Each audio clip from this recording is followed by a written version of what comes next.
what Christmas is about. మరి క్లుప్తంగా Christmas అంటే ఏమిటి అనే విషయాన్ని మనం అర్థం చేసుకోవడానికి క్లుప్తంగా మీకు కొన్ని విషయాలు చెప్పాలని అనుకుంటున్నాను. Imagine you are walking in a forest where there are wild animals.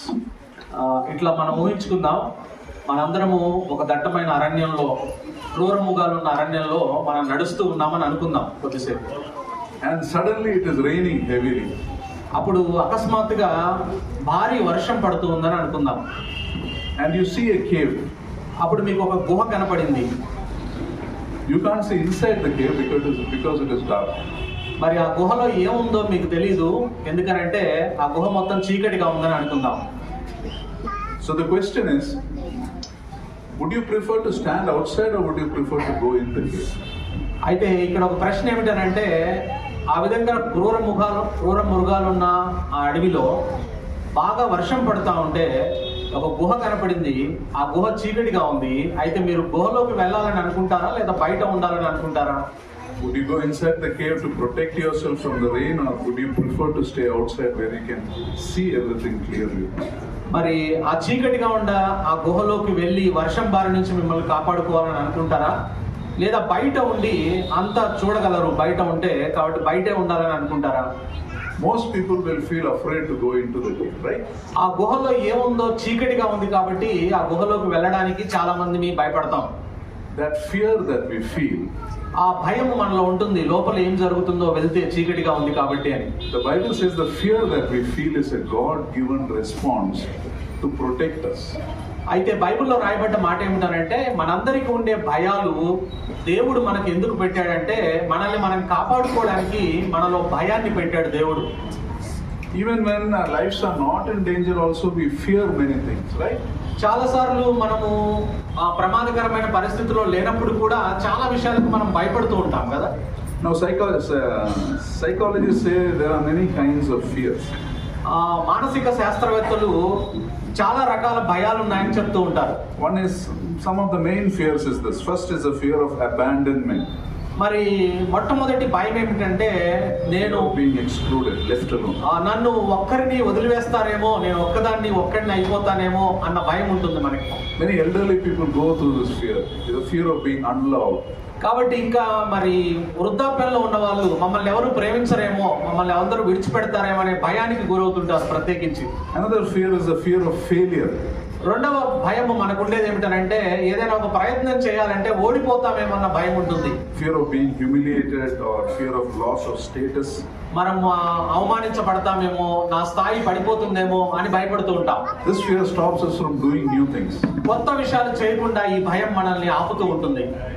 The third is the fear of the loss of freedom. మూడవది ఏమిటంటే, స్వాతంత్రత కోల్పోతామేమో అన్న భయం. You know, this is the fear of maybe health-wise fear of getting paralyzed. మరి నాకేమైనా పక్షవాతం వస్తుందేమో అని అనుకుంటాం, రాకపోయినా కూడా భయపడుతుంటాం. Where I won't be able to move around and do my things. నా పనులు నేను చేసుకోలేమేమో పక్షవాతం వస్తే అని భయపడుతూ ఉంటాం. Or also it can be a fear of going into prison where you can't, all your freedom is taken away. మరి జైల్లోకి వెళ్తే కూడా నా స్వతంత్రత అంతా పోతుందని భయపడుతూ ఉంటాం. Sometimes this fear of loss of freedom is when you are trapped in a tough situation, like a difficult boss you have. కొన్నిసార్లు మనం పనిచేసే చోట కష్టతరమైన యజమాని మనకుంటే ఆయన క్రింద మనము స్వతంత్రత కోల్పోయినట్టుగా మనం భయపడుతూ ఉంటాం. Or it can be an unreasonable spouse in your own family. నీ కుటుంబంలోనే మరి బాధ్యత రాహిత్యమైన భార్య భర్త నీకుంటే నువ్వు భయపడుతూ ఉంటావు. Now these are some of the main fears. ఇవి మనుషులు ఎదుర్కొనే రకరకాల భయాలు. And all these fears come under one broad category of fear of the unknown, fear of what will happen tomorrow.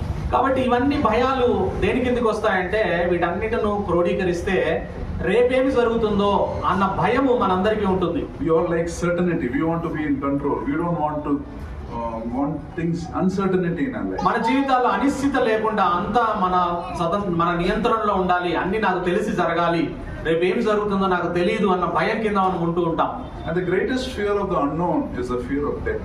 మరి అన్నిటికంటే ముఖ్యమైన ఈ మనకు తెలియని భయాల్లో ముఖ్యమైనది ఏమిటంటే, మరణిస్తే ఏమవుతుందన్న భయం మనందరికీ ఉంటుంది. You see, we fear our death and we fear the death of those we love. మనం చనిపోతే ఎలా అని మనం భయపడుతుంటాము. అంతేకాదు మన ప్రియమైన వారు ఎవరైనా చనిపోతే కూడా వాళ్ళు చనిపోతారేమో అన్న భయంతో మనం బ్రతుకుతూ ఉంటాం. And this fear of death is the greatest fear. ఈ మనుషులకుండే అన్ని భయాల్లో కన్నా గొప్ప భయం ఏమిటనంటే మరణాన్ని గురించిన భయం, చనిపోతామనే భయం. 3 reasons why we fear death. మనం మరణానికి భయపడడానికి 3 కారణాలు ఉన్నాయి.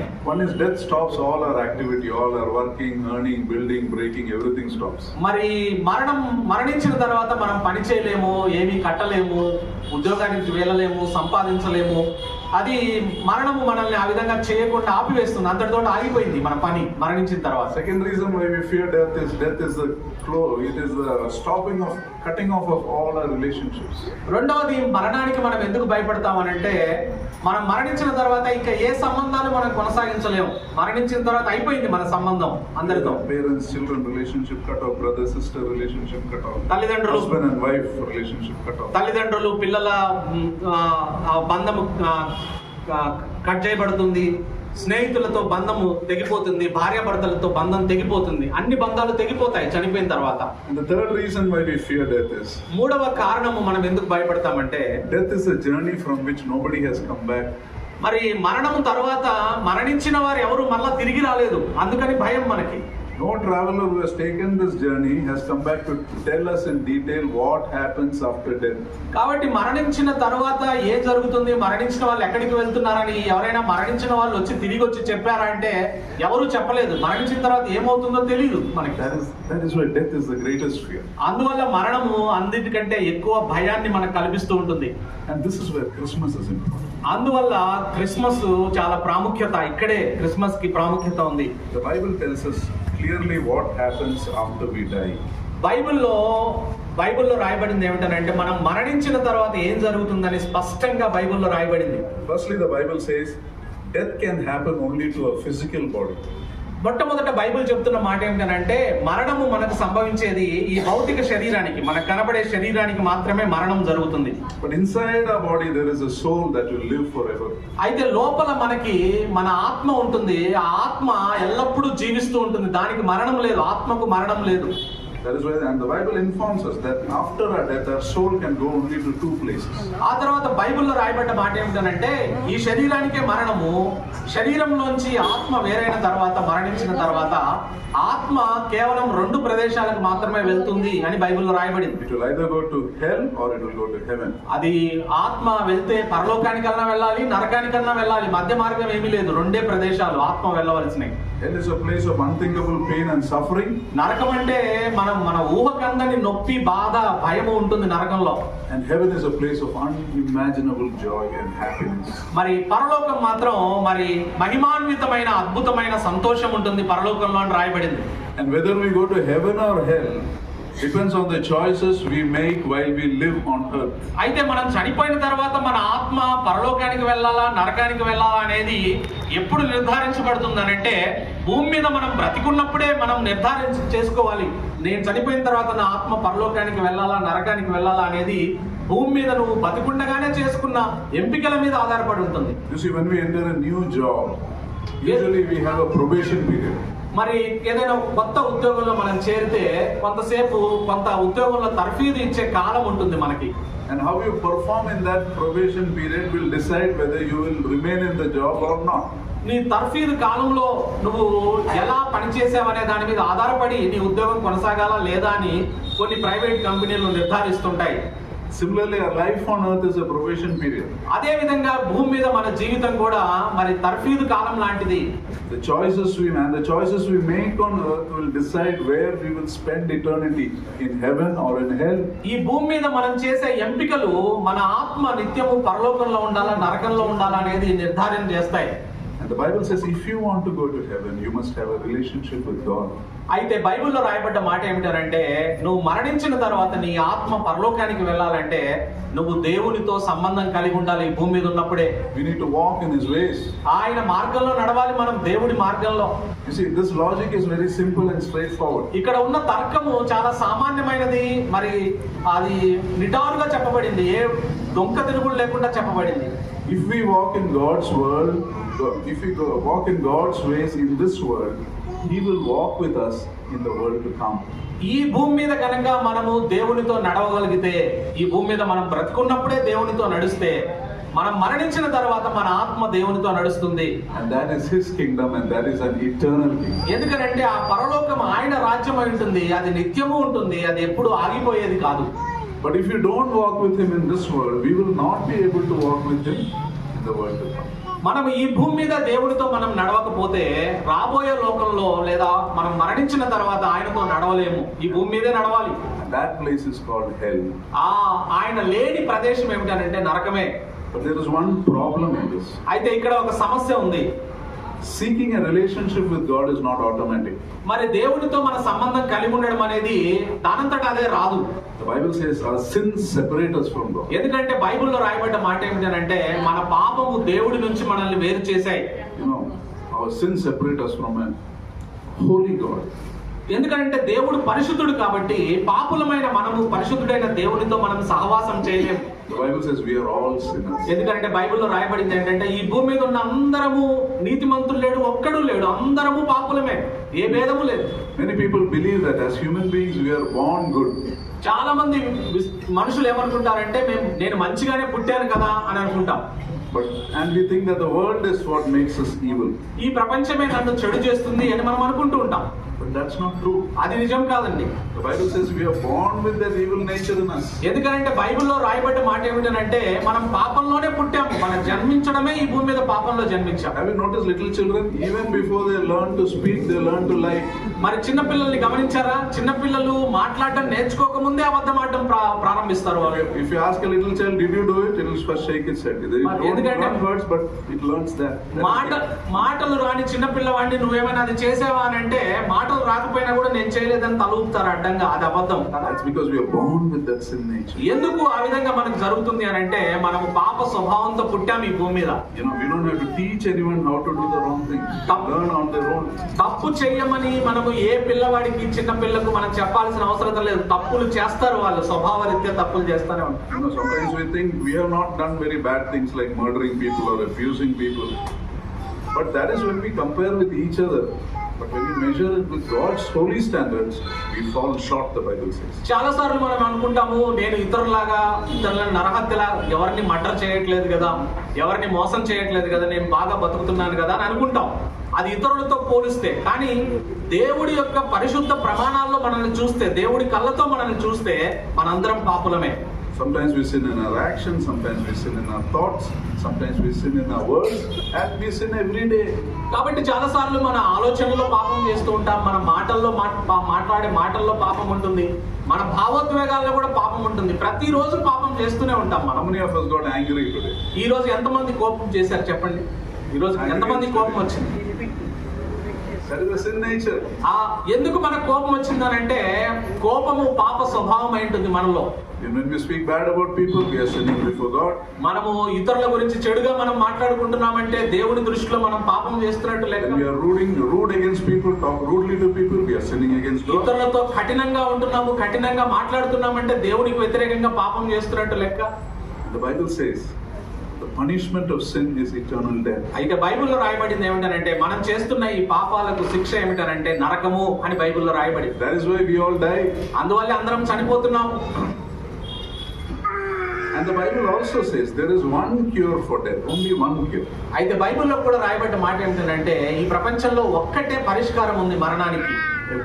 A price has to be paid for our sins. ఎందుకంటే మన పాపముల నిమిత్తం వెల చెల్లించబడాలి. అప్పుడే మనము పాపము నుంచి, పాపము శిక్ష నుంచి విడిపించబడతాం. We don't have the capacity to pay that price. మన పాపానికి వెల చెల్లించడానికి మన దగ్గర ఆ శక్తి సామర్థ్యం లేదు. ఈ భూమి మీద ఉన్న ఎవరి దగ్గర లేదు ఆ శక్తి. All the wealth in the world cannot pay the price for our sins. మన పాపముల నుంచి మనల్ని విడిపించడానికి ఈ ప్రపంచంలో ఉన్న ఆస్తినంతా ఒక చోట సమకూర్చి ఆ పాపానికి వెల చెల్లించాలన్నా కూడా చెల్లించడం చేత కాదు. We need someone from outside this world to come and save us. We need a savior. కాబట్టి మనము పాపంలో నశించిపోతున్నాం, నరకానికి పోతున్నాం. కాబట్టి మన మనుషుల్లో ఎవరము ఈ పాపం నుంచి మనల్ని విడిపించలేరు. కాబట్టి ఈ మనుషులకు వేరైనా ఎవరైనా వచ్చి మన కోసం ఆ వెల చెల్లించాలి. And this is the good news of Christmas. ఇది క్రిస్మస్ యొక్క శుభవార్త అండి. It is not about celebration or cakes or anything. This is the good news. The Lord Jesus was born 2000 years ago as our savior. కాబట్టి మనకు పాపముల నుంచి మనల్ని విడిపించడానికి రక్షకుడు కావాలి. క్రిస్మస్ అంటే కేకులు కోయడం, క్రిస్మస్ ట్రీలు పెట్టుకోవడం, నక్షత్రాలు అలంకరించుకోవడం, కొత్త బట్టలు వేసుకోవడం కాదు. క్రిస్మస్ అంటే మన పాపాల నుంచి మనల్ని మనం విడిపించుకోలేము కాబట్టి మనకు రక్షకుడు కావాలి. ఆ రక్షకుడు క్రిస్మస్ రోజున ఈ భూమి మీదకి వచ్చాడు. And the birth of the Lord Jesus is a historical fact. It is there in history. There is more proof of the birth of the Lord Jesus than about Alexander the Great. మరి యేసు ప్రభు వారు నిజంగా ఆయన ఈ భూమి మీదకి వచ్చాడా, ఆయన ఈ భూమి మీద జన్మించాడా అని అంటే అలెగ్జాండర్ చక్రవర్తికి ఉన్న ఆధారాల కంటే, సాక్ష్యాల కంటే ఎక్కువగా యేసుక్రీస్తు ప్రభు వారు ఈ భూమి మీదకి వచ్చాడనే సాక్ష్యాలు ఈ చరిత్రలో ఉన్నాయి. The Bible says when the Lord Jesus came down to earth, it was God who actually came down to us in flesh and blood. కాబట్టి బైబిల్లో రాయబడ్డ మాట ఏమిటంటే యేసుక్రీస్తు ప్రభువారు దేవుడైండి మానవుడిగా ఈ భూమి మీదకి వచ్చాడంటే దేవుడే మానవ అవతారంలో ఈ భూమి మీదకి వచ్చాడు. అదే క్రిస్మస్ అని చెప్తా ఉంది Bible. And he not only came down to us, he made a way for us to come to him if we want to come. కాబట్టి ఆయన భూమి మీదకి మానవుడిగా రావడం మాత్రమే కాదు, మనము పరలోకానికి వెళ్ళడానికి, దేవుడి దగ్గరికి వెళ్ళడానికి ఒక మార్గం వేసిపోయాడు ఆయన యేసు ప్రభు వారి భూమి మీద.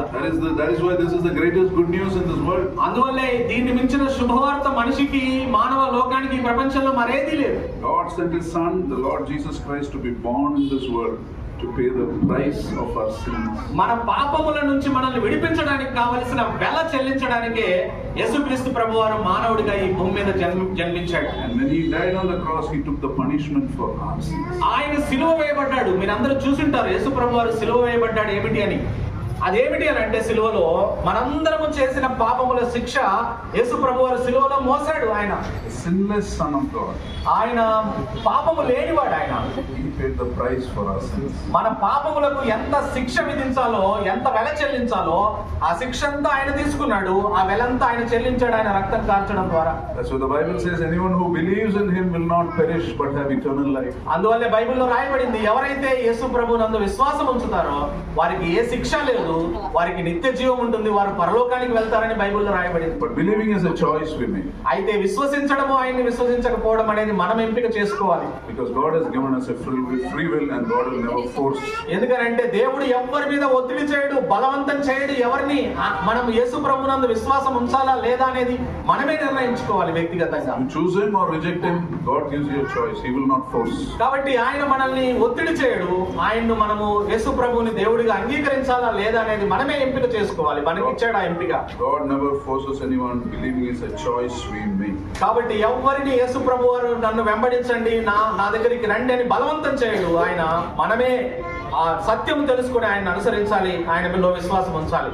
In this world today now we see a lot of this forced conversions. A lot of news is happening. ఈ ప్రపంచంలో మనం చూస్తూ ఉంటాం, బలవంతపు మత మార్పిడులు జరుగుతున్నాయని మనం వింటూ ఉంటాం. Forced conversion is not a biblical concept. కాబట్టి బలవంతపు మత మార్పిడులు బైబిల్లో రాయబడలేదు, అది తప్పు బైబిల్ ప్రకారం. Bible never teaches it.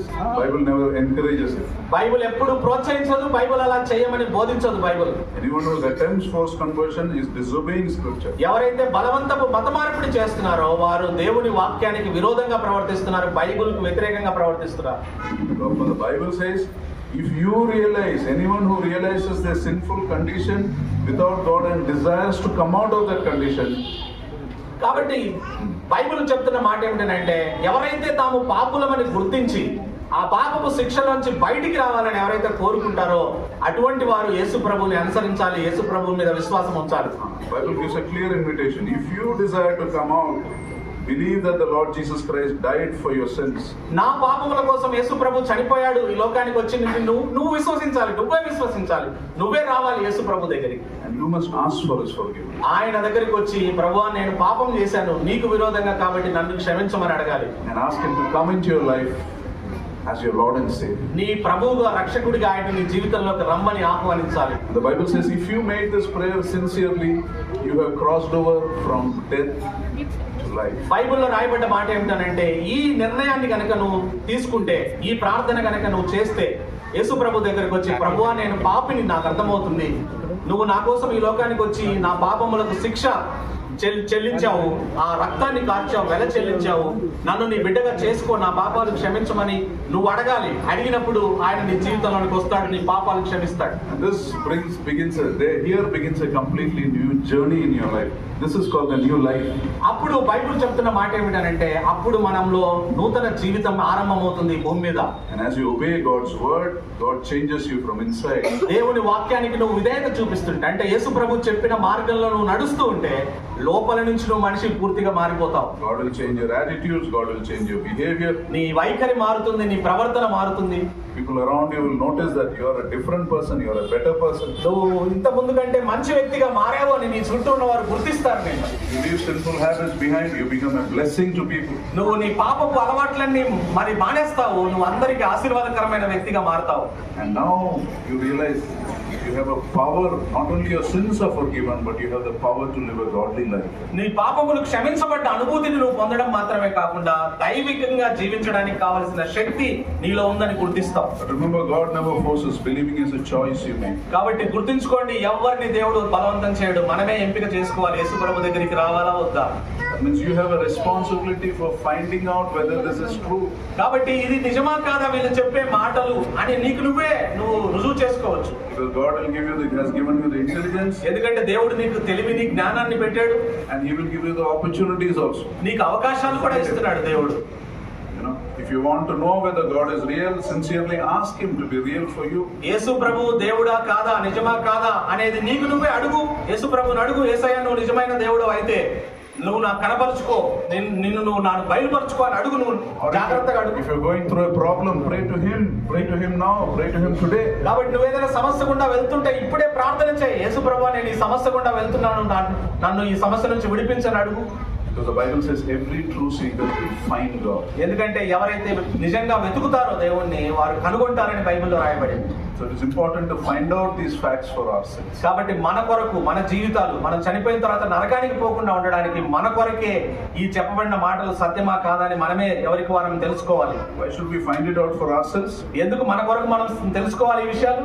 Because after our life on earth, if we find out that this is true, it would be a terrible thing. కాబట్టి ఈ జీవితంలోనే ఇది సత్యమా కాదని మీరు గుర్తించాలి. చనిపోయిన తర్వాత గుర్తిస్తే అది భయంకరం. అప్పుడు ఏమీ చేయలేము, ఎవరు చేయలేము. No more choices after death. ఎందుకంటే చనిపోయిన తర్వాత ఎంపికలు చేసుకోవడానికి ఏమీ ఉండదు, ఆ రెండు ప్రదేశాలకు వెళ్ళిపోవాలంతే. So I'll bring this to a close. కాబట్టి I ముగిస్తున్నాను. want to remind you. నేను కొన్ని విషయాలు మీకు గుర్తు చేసి నేను ముగిస్తాను. First is God makes everyone an offer of eternal life. కాబట్టి ప్రతి ఒక్కళ్ళకు నిత్య జీవాన్ని దేవుడు ఇస్తూ ఉన్నాడు. ఇదిగో నిత్య జీవం, అందరూ రండి పరలోకానికి అని చెప్తూ ఉన్నాడు. Taking that offer is a choice we make. కాబట్టి అయితే దేవుడిచ్చే ఆ నిత్య జీవాన్ని పొందుకోవడం నీ చేతుల్లో ఉంది, నా చేతుల్లో ఉంది. If you want to take up that offer, two things are needed. కాబట్టి ఈ యొక్క నిత్య జీవం అనే ఆ బహుమతిని అందుకోవాలంటే రెండు విషయాలు ప్రాధాన్యత. The two things are humility and repentance. ఒకటి మనం వినయం కలిగి ఉండాలి, రెండవది మనం పశ్చాత్తాపడాలి మన పాపం జీవితం విషయం. Humility because the opposite of humility is pride. కాబట్టి Pride person can never come to God. వినయం అంటే వినయంతో కూడిన వ్యక్తి మాత్రమే దేవుడి దగ్గరికి వస్తాడు. గర్వంతో ఉన్న వాళ్ళు దేవుడి దగ్గరికి రాలేరు. Repentance is because we have sinned in the sight of God. We should tell God, Lord, I'm sorry. పశ్చాత్తాపం అంటే ఏమిటంటే ఇప్పటి వరకు మనం పాపాలు చేస్తూ పెరిగాం కాబట్టి దేవుడి దగ్గరికి వచ్చి సారీ ప్రభువా ఇప్పటిదాకా పాపాలు చేసామని అనడమే పశ్చాత్తాపం. I want to change, I want to be better. అయ్యా నేను మంచిగా మారాలనుకుంటున్నాను, శ్రేష్టమైన వ్యక్తిగా మారాలనుకుంటున్నాను అని చెప్పడమే. Help me, Lord. నాకు సహాయం చేయి ప్రభువా అని అడగాలి. The third thing to remember. మూడో విషయాన్ని మనం గుర్తుపెట్టుకుందాం. This offer of God has a time limit. ఈ దేవుడిచ్చే ఈ అద్భుతమైన మనకు ఆ వరము, ఆ నిత్య జీవం అనే వరానికి కాల పరిమితి ఉందండి. The time is the duration of our life on earth. ఎందుకంటే ఆ సమయం ఏమిటంటే ఈ భూమి మీద బ్రతికుండగానే మనము యేసు ప్రభు దగ్గరికి రావాలి. When we buy things in the supermarket, most of these things have an expiry date, right? మరి మనం సూపర్ మార్కెట్లకు వెళ్ళి సరుకులు కొంటుంటే దానికి కాల పరిమితి ఉంటుంది, కొంతవరకే పనిచేస్తాయి. Date of production and date of expiry. ఎప్పుడు తయారు చేశారు, ఎప్పుడు ఈ కాల పరిమితి ముగిసిపోతుందని దాని మీద రాసి ఉంటారు. But we don't know when our expiry is. అయితే మనం ఎప్పుడు చనిపోతామో ఎవరికీ తెలియదండి. It may happen after 40 years, it may happen after 20 years, it may happen tomorrow. 40 సంవత్సరాల తర్వాత చనిపోవచ్చు, 20 సంవత్సరాల తర్వాత చనిపోవచ్చు, రేపైనా చనిపోవచ్చు, tonight also. ఈ రాత్రి అయినా చనిపోవచ్చు. So to make a decision, how much time do we have? కాబట్టి ఈ నిర్ణయం తీసుకోవడానికి, నా పాపముల నిమిత్తం నేను వచ్చి దేవుడి దగ్గరికి క్షమించమని అడిగి ఆయన ఇచ్చే నిత్య జీవం పొందుకోవడానికి ఎంత సమయం కావాలి మనకి? How much time do you have? నీకు ఎంత సమయం ఉంది భూమి మీద? We have only now. ఇప్పుడున్న సమయమే మనది. Now, this is the only time we have. ఇదే రక్షణ దినం అని అందుకే బైబిల్లో రాయబడింది. ఇదే అనుకూల సమయం అని రాయబడింది. God's offer must be taken now. ఇప్పుడే తీసుకోవాలి దేవుడిచ్చే నిత్య జీవం అనే బహుమతి. Trust and obedience must be shown today. ఈ రోజే విధేయత చూపించాలి, ఆయన మీద విశ్వాసం ఉంచాలి. Remember, God never forces. దేవుడు ఎవరిని బలవంతం చేయడు. Believing is a choice we make. ఎందుకంటే విశ్వసించడం అనేది మనం తీసుకోవాల్సిన నిర్ణయం. But choices have consequences. అయితే మనం తీసుకునే ఎంపికకు పర్యవసానాలు ఉన్నాయి, మనం గుర్తుపెట్టుకోవాలి. Either fearful consequences or joyful consequences. భయం కల్పించే పర్యవసానాలు లేదా సంతోషకరమైన పర్యవసానాలు మన నిర్ణయం మీద ఆధారపడి ఉన్నాయి. This is the message of Christmas. ఇది క్రిస్మస్ సందేశం అండి. Our life on earth is brief, it is uncertain. ఈ భూమి మీద మన జీవిత కాలం కొద్దిగానే, అది అనిశ్చిత కాలంలో మనం ఉన్నాం. But there is a better world coming. అయితే శ్రేష్టమైన లోకం రాబోతుంది ఈ భూమి మీద ఉన్న లోకం కన్నా. And those who see this in that relationship with God can enter that better world. దేవుడితో ఎవరైతే మంచి సంబంధంలో ఉంటారో వారు ఆ నిత్య జీవంలోనికి వెళ్తారు. How do you know this is true? ఇది నిజమని మనకు ఎలా తెలుస్తుంది? Find out for yourself. మీకు మీరే గుర్తించండి, తెలుసుకోండి. Because everyone who truly seeks will find. ఎందుకంటే ఎవరైతే నన్ను వెతుకుతారో నేను వాళ్ళని కనుగొంటాను, వాళ్ళు నన్ను కనుగొంటారని యేసు ప్రభు చెప్పాడు బైబిల్లో. Why am I saying this? ఎందుకు నేను ఈ మాట చెప్తా ఉన్నా? Am I trying to convert any of you? మిమ్మల్ని ఏమన్నా మత మార్పిడి చేయాలని చెప్తున్నానా? No human being has the power to convert anyone. ఏ మనిషి కూడా ఇంకొక మనిషిని మార్చలేడండి. Only God can change. దేవుడే మార్చగలడు మనల్ని. I was born a Christian but without God. నేను క్రైస్తవ కుటుంబంలో పుట్టాను కానీ దేవుడు లేని జీవితాన్ని జీవించాను. God found me. దేవుడు నన్ను కనుగొన్నాడు. So when I say this, it is like one beggar who found food telling another beggar where to find food. నేను చెప్పే విషయం ఏమిటంటే, ఒక అడుక్కునే వ్యక్తి, బాగా ఆకలిగా ఉన్న వ్యక్తి ఒక చోట ఆహారం ఉందని కనుక్కున్నాడు. ఇంకొక అడుక్కునే వ్యక్తికి పోయి చెప్పాడు, ఇదిగో అక్కడ ఆహారం ఉంది, మీరు కూడా రండి, తినండి, బ్రతకండి అని. That's the only reason why we tell this. అందువల్లే ఈ విషయాన్ని నేను మీకు చెప్తూ ఉన్నాను. God bless you. మిమ్మల్ని అందరినీ దేవుడు దీవించును గాక.